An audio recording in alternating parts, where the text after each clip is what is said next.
Très heureux de vous retrouver chaque matin pour ces temps de parole sur KTV, sur le live Facebook de KTV, mais sur Quiz FM également. Il est avec nous ce matin. Il est déjà prêt à nous dire de quoi il s'agit. Cette grève est très attendue, en tout cas par nos sapeurs-pompiers. C'est Hassani Hariti qui est avec nous. Bonjour Hariti. Bonjour Kwesi, bonjour les Maoris, bonjour les pompiers. Alors d'abord, on le sait que ces derniers mois n'ont pas été faciles pour tous nos pompiers à Mayotte. Leur quotidien a été marqué par ces agressions sans cesse, des agressions même dans les casernes, du matériel dégradé. Vous avez en tout cas alerté, vous avez demandé de l'aide même à la population, mais aux autorités également. Est-ce que cette inquiétude est toujours là? Est-ce qu'il y a eu des solutions, des avancées par rapport à ce sujet-là? Oui, tout d'abord, permettez-moi, avant de répondre à votre question, expliquer bien comment à nos téléspectateurs que je tenais quand même de ma part à saluer les pompiers de Kahani qui sont déterminés avec courage et dévouement et qui sachent aussi qu'on leur soutient à 100% sur le mouvement qui a débuté par eux. D'ailleurs, c'est une chose que notre Madame la Présidente n'a jamais su faire en 5 années de mandature que nous dénonçons. Donc, elle a jamais, et s'est jamais intéressée à venir voir nous les pompiers, à discuter, à échanger. Donc, ce qui a montré quand même que elle n'a pas su naviguer avec son équipage. Alors, vous avez 23 points que Léonard Rodier va aborder avec vous, bien évidemment. Moi, ce que j'aimerais comprendre avant que Léonard Rodier puisse vous poser sa première question. Aujourd'hui, à Hariti, on a le sentiment que depuis le départ, vous, en tout cas, sapeurs-pompiers, vous, syndicats, avec votre présidente, justement, le courant ne passe pas. Pourquoi? Est-ce que c'est parce que elle ne vient pas vers vous, vous quand vous allez vers elle? Comment ça se passe les relations avec votre présidente? Je pense que là-dessus, il y a une vraie manque de communication et de considération. On a assez alerté les choses, comment ça se passe dans les casernes, dans les 6 casernes qu'on a sur l'île. On a fait une tournée des casernes. Ça ressort à chaque fois le même constat.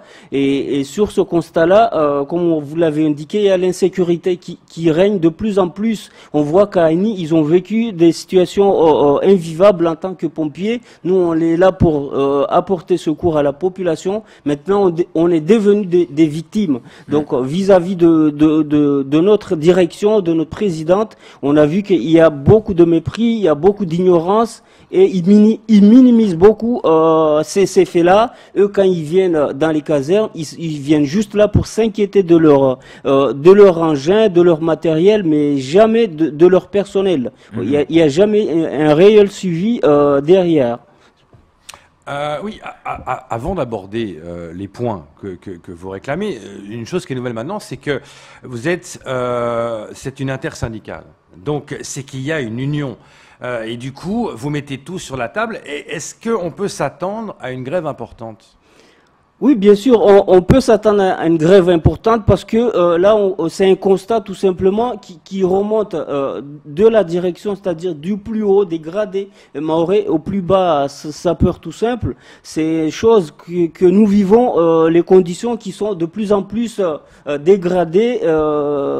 Et puis c'est ça ce qui fait que on s'est unis et on va rester unis. On ira jusqu'à où il le faut, mais nous on va se battre tous ensemble. On ira très loin et montrer à la population qu'on n'est pas si bien traité, qu'on vit dans des casernes insalubres, avec des conditions de travail qui sont pas du tout réunies. Donc c'est tous ces points-là que nous dénonçons ensemble en intersyndical. Donc c'est des points qui ont été rassemblés sur les différents points de chaque caserne où on est passé. Donc ce qui a fait que sur les 4 syndicats, on s'est tous sentis concernés, parce que ça part des officiers aux sapeurs tout simple.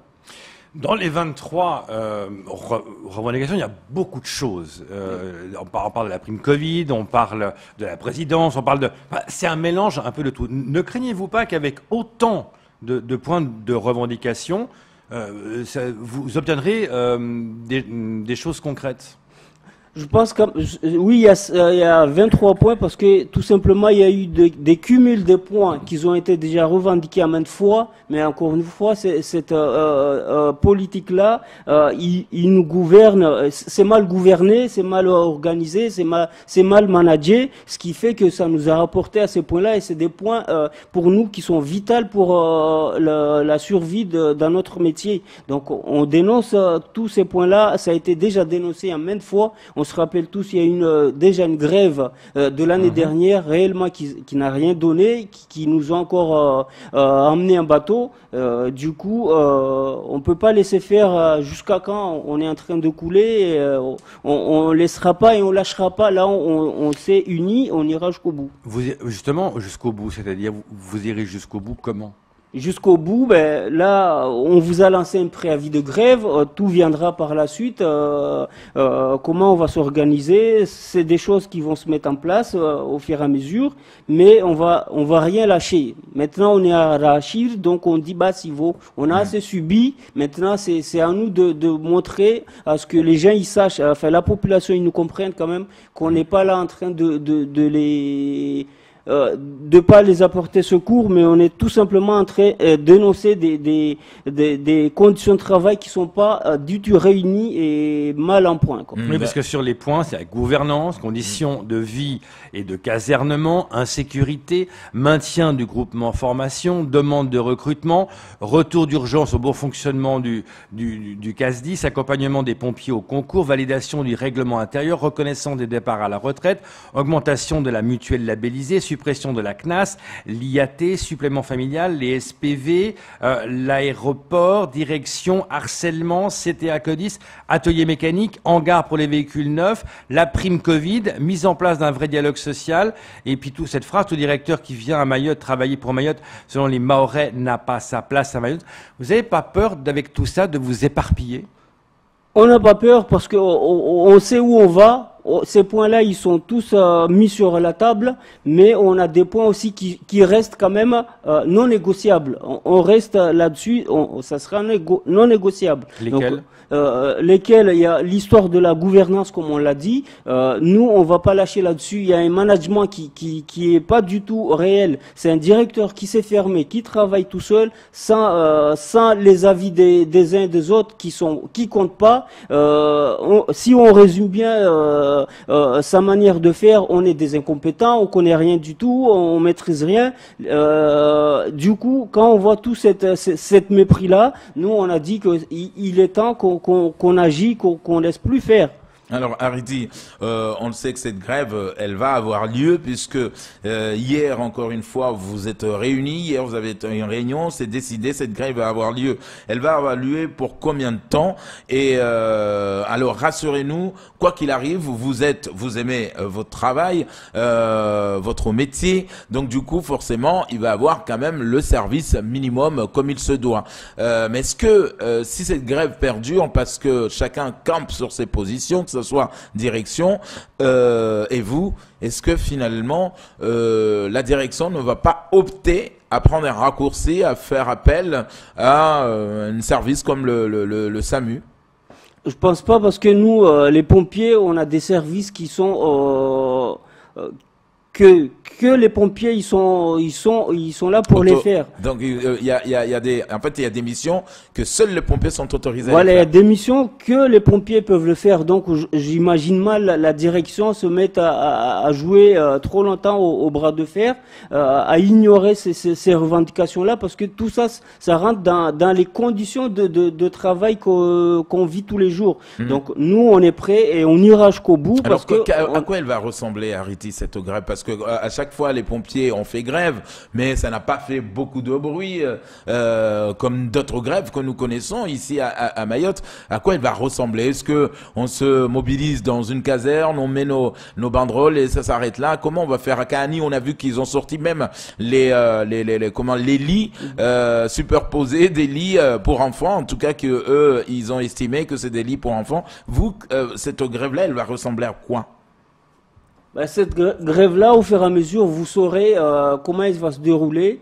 Pour l'instant, les points de stratégie, on les joue, mais au fur et à mesure, vous les verrez. Est-ce que la direction a réagi déjà maintenant?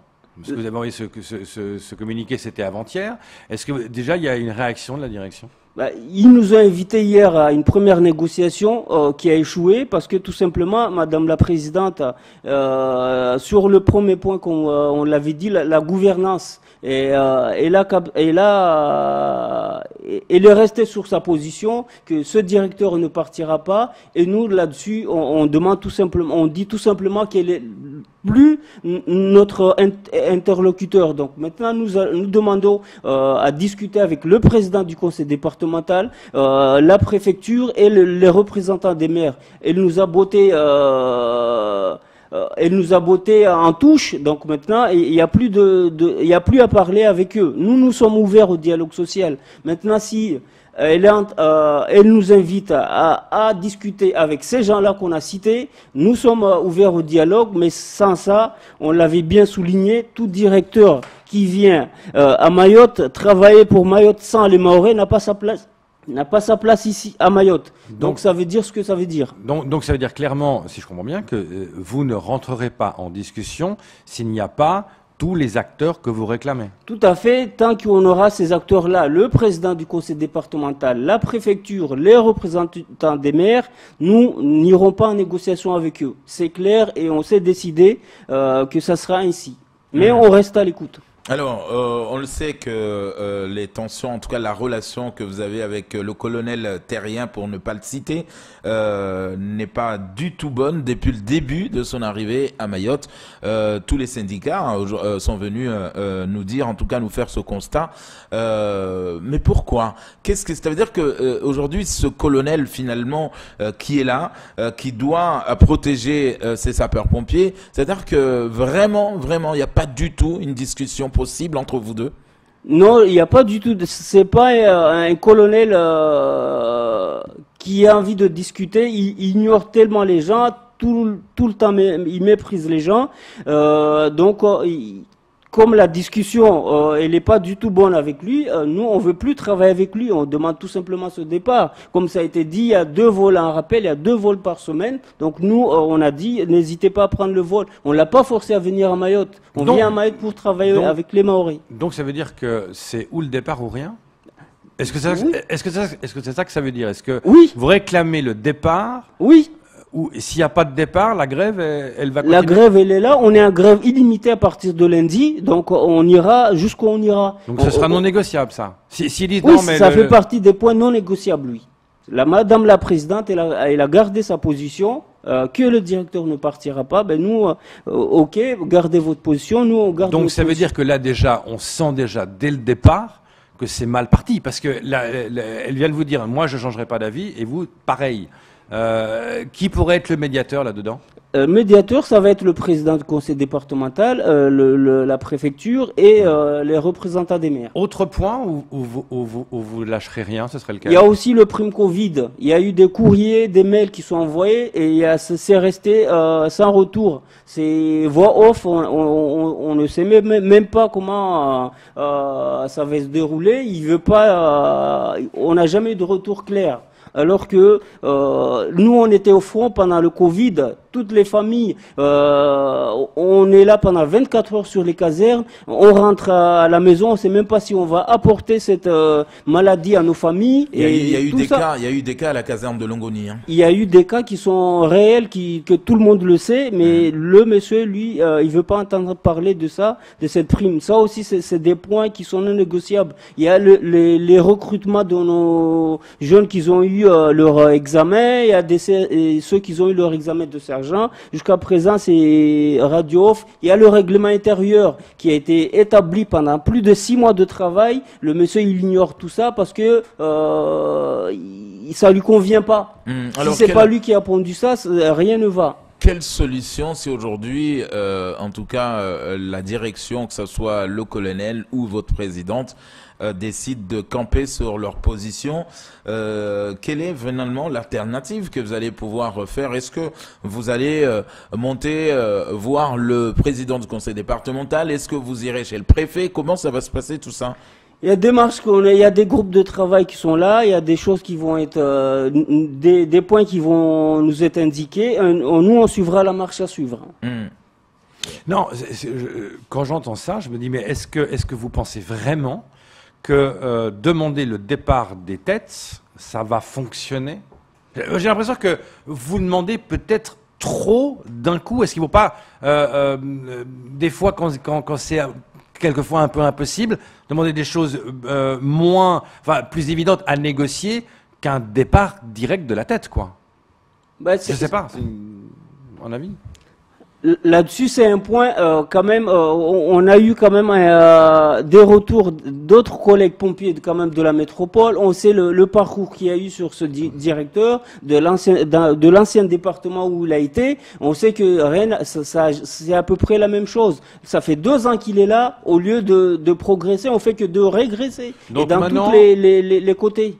Donc maintenant, vous attendez une nouvelle réunion, mais avec les élus, avec la préfecture, etc. Donc tant qu'il n'y a pas cette réunion prévue, ça ne bougera pas. Non, ça bougera pas. Et nous, on se lance sur notre préavis de grève à partir de lundi. En grève illimitée. Donc, je demande à tous nos collègues pompiers de nous faire confiance, que soit comme on est parti unis comme ça, qu'on ne lâche rien. On vient là juste demander des conditions de travail meilleures et de l'insécurité dans nos différentes casernes de l'île, qu'on subit des choses tous les temps. On a assez subi, s'il vaut.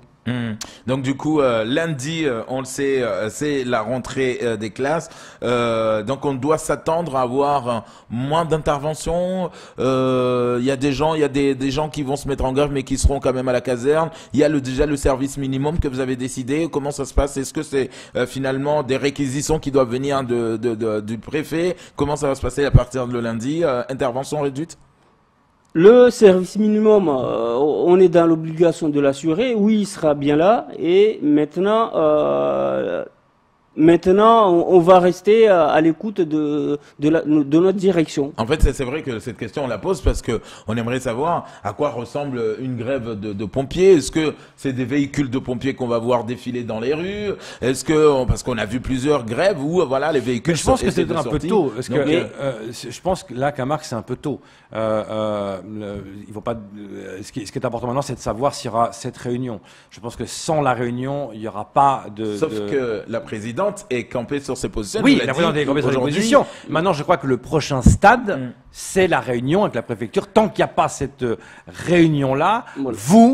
Vous dites, OK, s'il n'y a pas de réunion, on ne discute pas, on rentre en grève illimitée basse. Est-ce qu'au conseil départemental aujourd'hui, il y a un élu que vous estimez, qui vous a écouté, que vous estimez que celui-là, à la limite, même si c'est pas notre présidente directe, mais cet élu-là peut faire dénouer ou faire avancer les choses? Oui, on a lancé des demandes des certains élus qui sont prêts, qui sont venus à nous, qui s'intéressent à nous, qui s'inquiètent de la vie des pompiers et qui sont prêts aussi à nous accompagner, à nous aider sur cette mouvements sociaux. Donc merci d'être venu, là, le temps passe. Donc le message est clair. Pour résumer, il ne lâchera pas, les pompiers ne lâcheront pas sur la gouvernance. Ils veulent les têtes de la gouvernance. Ça va pas être évident. La gouvernance dit non, ce n'est pas recevable. Les pompiers veulent voir maintenant la préfecture départementale. Bref, parce que les choses vont bouger. Réponse ces prochains jours, grève illimitée à partir de lundi. Merci beaucoup d'être venu. Merci à vous et les Mahorais, soyez compréhensifs parce qu'on est juste là à ce que on souhaite qu'il y ait une amélioration des conditions de secours pour vous et que nous aussi ne soyons pas en danger. Parce que c'est trop lourd. Merci beaucoup, Hassani Hariti. On rappelle que vous êtes le président des sapeurs-pompiers volontaires à Mayotte. Ça sera tout pour ce premier temps de parole.